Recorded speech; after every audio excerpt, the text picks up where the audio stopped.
भाई जय श्री राम। आज है बल सीरीज का एपिसोड 12 और आज है मेरा चेस्ट एंड शोल्डर का सेशन। और सबको पता ही होगा शोल्डर का सेशन मेरा दो पार्ट में डिवाइड रहता है।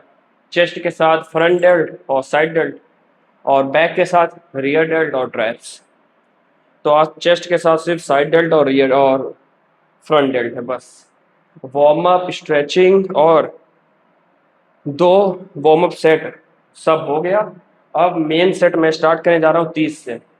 भाई 35 से भी अब आराम से 7 से 8 रैप आ जाता है, पर मैं 35 नहीं लगाऊंगा।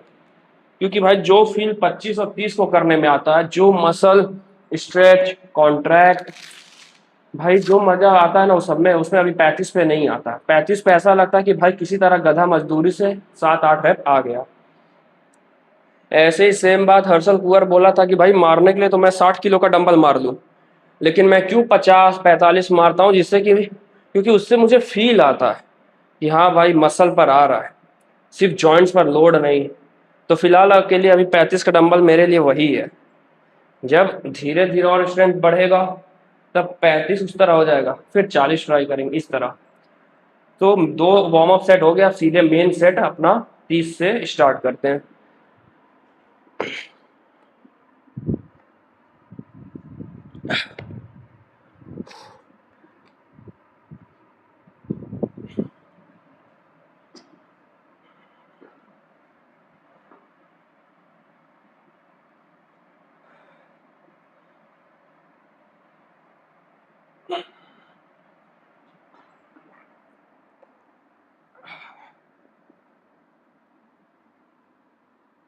एक,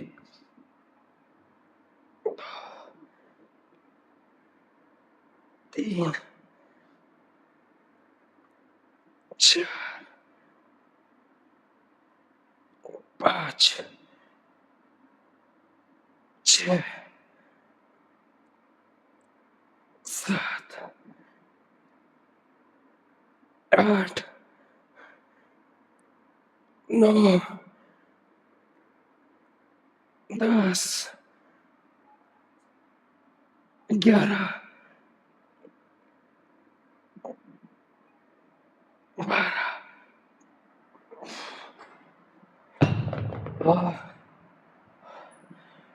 भाई साहब बहुत सही यार, 12 रैप पूरा 30 पे, बहुत बढ़िया। तो जैसा कि सोचा था पहले कि आज मैं 20 नहीं टच करूंगा। मेन सेट में, वार्म अप में तो किया है, मेन सेट में 20 नहीं टच करूंगा। प्लान था 30 से 2 सेट, फिर 25 से 2 सेट।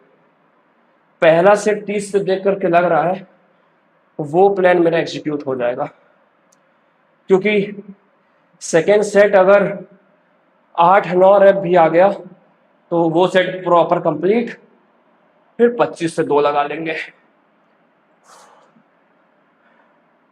अब एक और 25 लगाएंगे, लेकिन उसके लिए शॉर्ट्स बनाना है। और मैं सोच भी रहा था कि भाई किसी तरह सेकेंड सेट में भी 30 लगाना है, जिससे कि शॉर्ट्स में भी हैवी डंबल करते हुए वीडियो बन जाए। अब है चेस्ट का सेकेंड एक्सरसाइज, जो मैं इसी बेंच पे, फ्लैट बेंच पे करूँगा, डंबल प्रेस।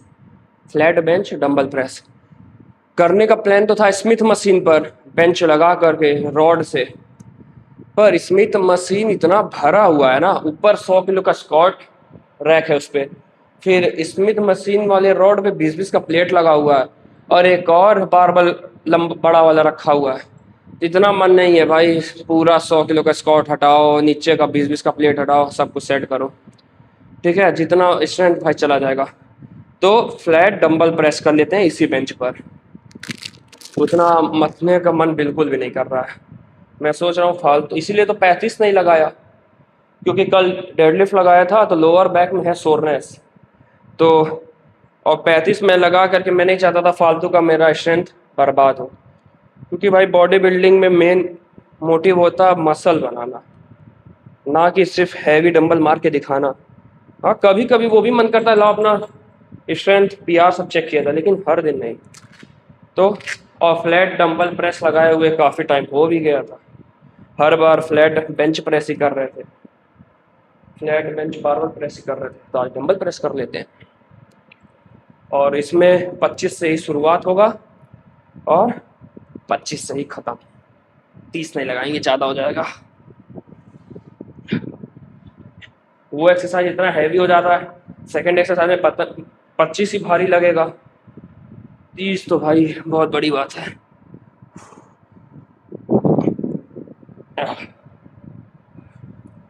अब इस पे देखो भाई, जानते हो बहुत लोग क्या करते हैं, लेट के डंबल उठाते हैं, जिससे उनके लोअर बैक और शोल्डर पर एकदम अनवांटेड लोड पड़ता है, स्ट्रेन एकदम। क्योंकि इस तरह पहले लेट जाएंगे, पैर वहीं का वहीं जमीन पर रखा रहेगा, फिर डंबल को उठाएंगे, शोल्डर और लोअर बैक पर इतना फालतू का स्ट्रेन आता है। इसलिए सबसे सही तरीका है, शोल्डर को पहले अपने रिट्रैक्ट करो, जिससे कि शोल्डर का इन्वॉल्वमेंट कम से कम हो जाए। क्योंकि ऑब्वियस सी बात है भाई, कोई भी एक्सरसाइज करोगे, खासकर चेस्ट, तो शोल्डर तो इन्वॉल्व होगा ही, पर उसका तुम इन्वॉल्वमेंट बढ़ा सकते हो, घटा सकते हो। बढ़ाना है तो शोल्डर को आगे कर दो, सारा लोड शोल्डर पर आएगा, चेस्ट नीचे चल जाएगा। लेकिन चेस्ट को अच्छे से ट्रेन करना तो शोल्डर को करो रिट्रैक्ट, चेस्ट अप, फिर अपने पैर को भी एक साथ, बॉडी को पीछे ले जाओ, पैर को भी उठाओ, जिससे कि बिना 1% ताकत लगे तुम्हारा डंबल अपने आप ऊपर चला जाएगा चेस्ट के पास। फिर अपना एक्सरसाइज परफॉर्म करो। देखो जैसे कि ये है, फिर इस तरह, ये देखो यहाँ तक तो कोई सपोर्ट नहीं, बस 1 2 3 4 5 6 7 8 9 10।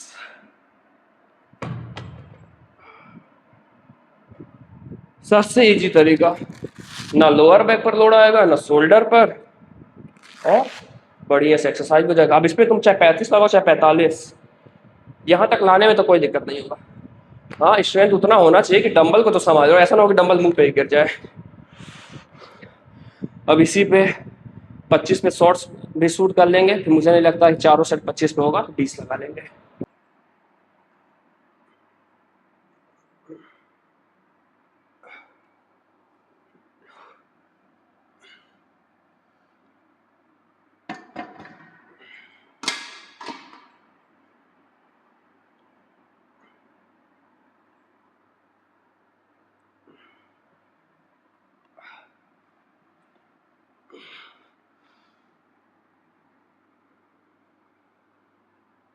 एक,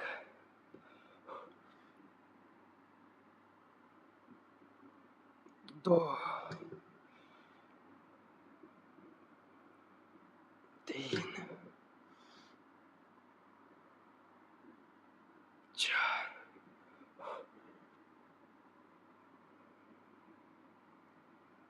5, 6, 7, 8, 9, 10।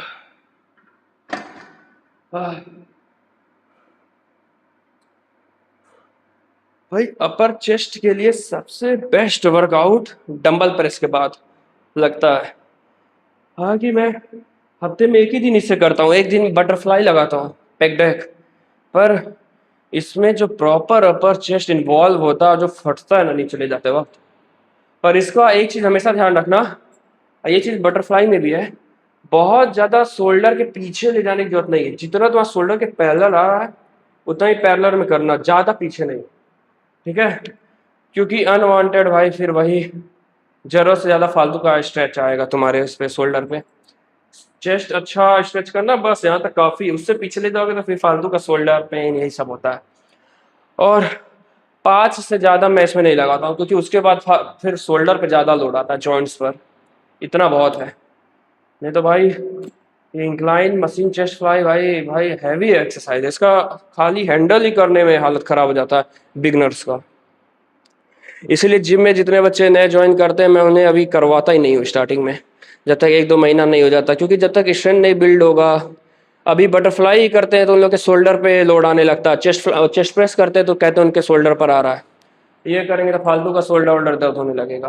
गाइस, शोल्डर का पहला एक्सरसाइज है सिंगल हैंड साइड लेटरल, जो मैं परफॉर्म करूँगा केबल पर इस शोल्डर कफ से।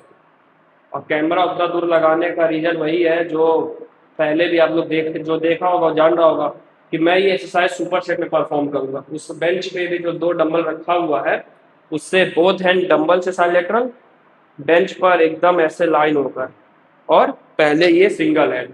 तो कैमरा उतना दूर एक बार में लगा दिया हूँ जिससे कि बार बार मुझे चेंज ना करना पड़े, क्योंकि एक्सरसाइज मैं दोनों हाथ से करने के बाद तुरंत वहाँ जाके करूँगा, जिससे मुझे कैमरा वगैरह सेट ना करना पड़े, जिससे रेस्ट ना मिले बिल्कुल। बस पर्पज़ यही है। तो पहले दोनों हाथ से 15 किलो वेट है, वार्म अप इसका हो गया। पहला सेट अपना स्टार्ट करते हैं। इसको ज़्यादा न तो यहाँ तक ले आए, शोल्डर्स एल्बो से ऊपर ले आए, नीचे बस यहाँ तक, बस पूरा यहाँ तक ले जाने का कोई मतलब नहीं है, क्योंकि आपके साइड डेल्ट्स पर लोड यहीं तक आता है। बस इसके बाद फिर रेस्ट पोजीशन पर वो चला जाएगा। तो इतना, ये बस 3 4 5 6 7 8 9 10 11 12। तुरंत दूसरे हाथ से 1 2 3 4 5 6 7 8 9 10 11 12।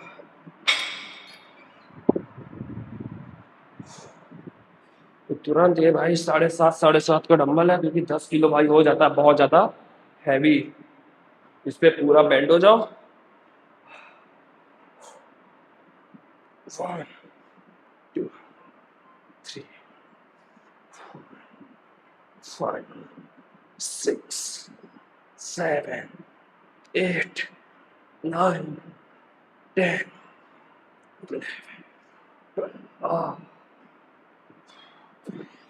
भाई साहब, जितना रैप उसमें लगाना है सिंगल हैंड, उतना ही सेम रैप डंबल से बोथ हैंड। भाई फट जाता है यार साइड डेल्ट लास्ट तक रैप आते आते। मेरा होलिया बिगड़ गया था वर्कआउट करते वक्त।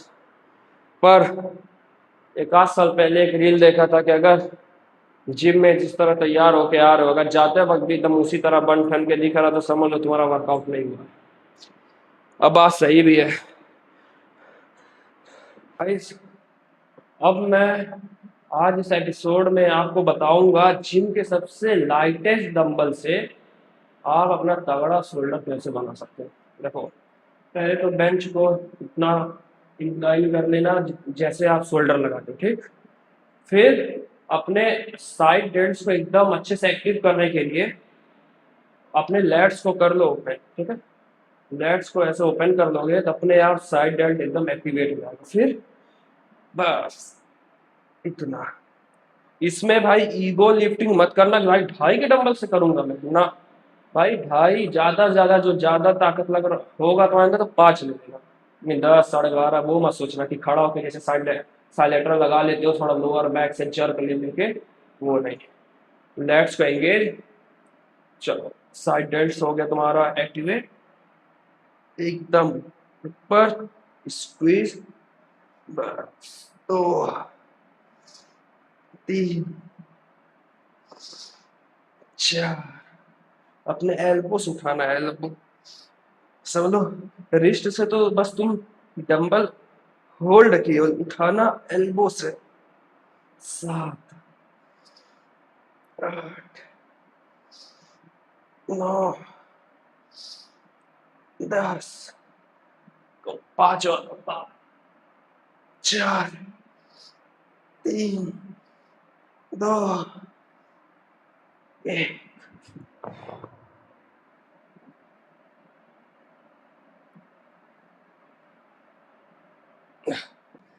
गाइस, आज का शोल्डर और चेस्ट वर्कआउट हो गया एकदम बढ़िया से कंप्लीट। अब 10 से 15 मिनट करूँगा कार्डियो, मिनिमम 10 तो करना ही है, बाकी देखते हैं अगर मन किया, समय अलाउ किया तो 15 भी कर लेंगे, क्योंकि आज जिम आने में भी हो गया था लेट, 10 साढ़े 10 के करीब हो गया था और अभी भी 12:40 ऑलरेडी हो गया है, 2 घंटा से ऊपर। सोचो अकेले वर्कआउट करने में 2 घंटा से ऊपर चल जा रहा है। तो अब बस कार्डियो करते हैं, कार्डियो करके निकलते हैं घर, क्योंकि इतना ज़ोर से भूख लग रहा है ना, क्योंकि कार्डियो जब तक कंप्लीट करके घर पहुंचूंगा 2.5 घंटा हो चुका रहेगा वर्कआउट करते, और उसके 1 घंटा पहले मैंने बॉइल्ड पोटैटो लिया था अपना as a pre workout meal. तो सोचो ऑलमोस्ट 3.5 घंटा हो गया, अभी तक पेट में कुछ गया नहीं है। तो चल के बढ़िया से जो मम्मी बनाई है खाते हैं और प्रोटीन पीते हैं। तो गाइस, अगर आज के इस एपिसोड में कुछ भी सीखने मिला होगा या फिर कुछ डाउट होगा या कुछ मैं गलत कर रहा हूँ तो कमेंट कर देना, ठीक है।